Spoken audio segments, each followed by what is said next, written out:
Welcome to our discussion about E. E. Cummings and his poetry. So, before we launch into breaking apart a poem and discussing that, I'd like for us to discuss some of the themes that you'll see in Cummings' writing. So, first of all, he can sometimes be very political. It may not seem like that, and some of his work will seem very almost childish, but he has some sometimes negative views on politics. Um, the second theme you'll see is the individual against society. So sometimes he presents this idea of one single person or an individual against mass society. And then he's also, this is probably his most famous characteristic, is that he is known for being incredibly experimental in punctuation, in spelling, in form. He seems like he's sort of all over the chart, but even the way he writes his name, all lowercase, is usually how you'll see it in an anthology, okay? All right, so let's begin with Buffalo Bill, and that begins, if you're following along with the Norton Anthology, I have this book, and we will be on page 611.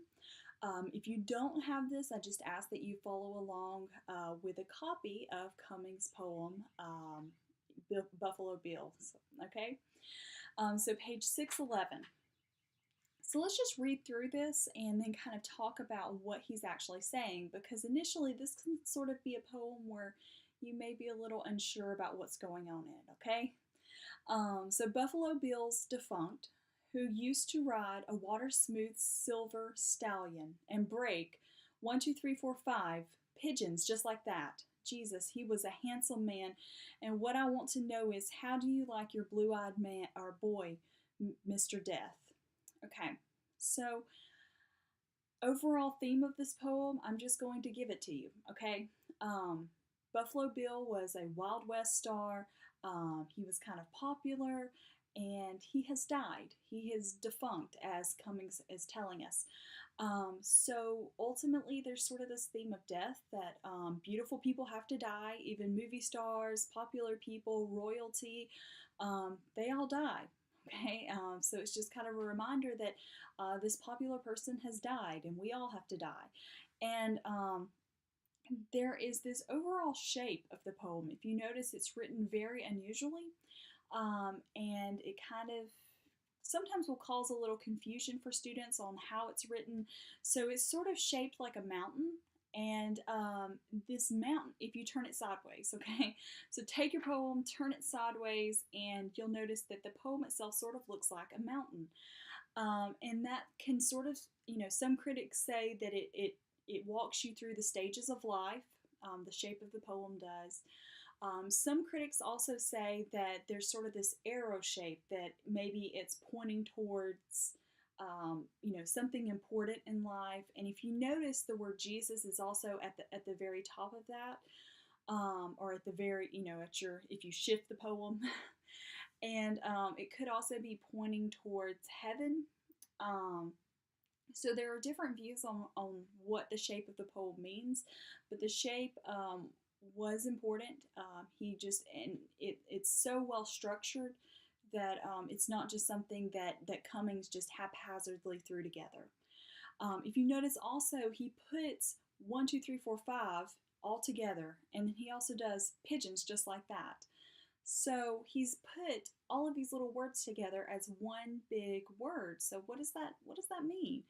Well, he's obviously, shooting pigeons or shooting skeet, and he's thrown those together to kind of exemplify how fast Buffalo Bill could hit those. Okay, so 1, 2, 3, 4, 5 pigeons just like that. So it's supposed to be read very quickly, and to emphasize how quick Buffalo Bill was at shooting those. So there are a couple of theories behind this poem. And then maybe at the end, the fact that it ends on the note of death, Mr. Death, which has been allotted one single line to itself, is sort of walking us through those stages of life from birth to death. Okay? All right, so let's skip to our next poem. We're going to deal with, next to, of course, God, America, I. This begins on page 612 of your text if you're following along. Um, this is also another poem that students are a little confused on at first, and I hope that walking through it will sort of bring some clarity.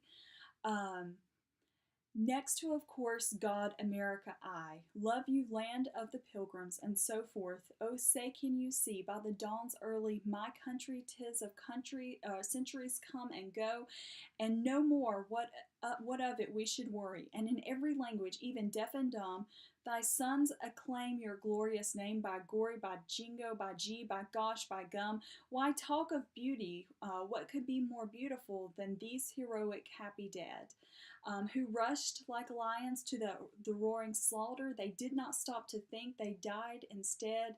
Then shall the voice of liberty be mute. He spoke and drank rapidly a glass of water. Okay?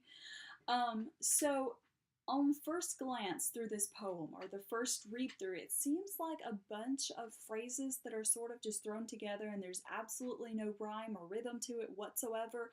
But most scholars say, and usually most um, critics or any kind of type of criticism you'll read will say that this is essentially a speech. More than likely, it's a speech by a politician. So just if it helps to think of this poem that way, think of it as a speech by a politician, and it's sort of an example of blind patriotism. So Cummings is being a little critical about patriotism. He has thrown together certain phrases that you may recognize from other songs, other poems, different phrases that we often throw around in the United States.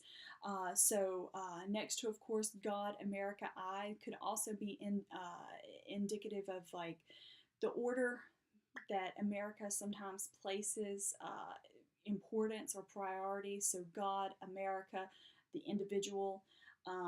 So phrases like country, 'tis of centuries come and go, it sort of seems like you're starting into a phrase from a song, but then we're kind of launching into some other words as well.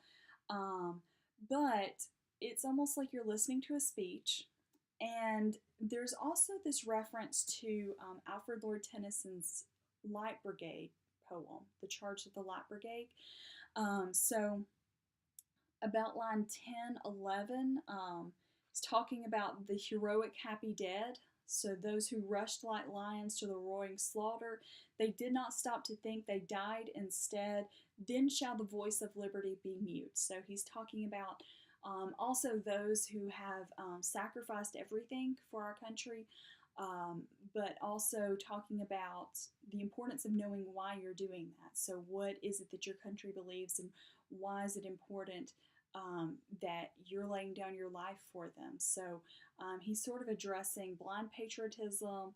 And there's also sort of this question of who is doing the fighting. Is it the congressman or, whoever this is giving this speech, who is advocating for money, who is fighting the red tape?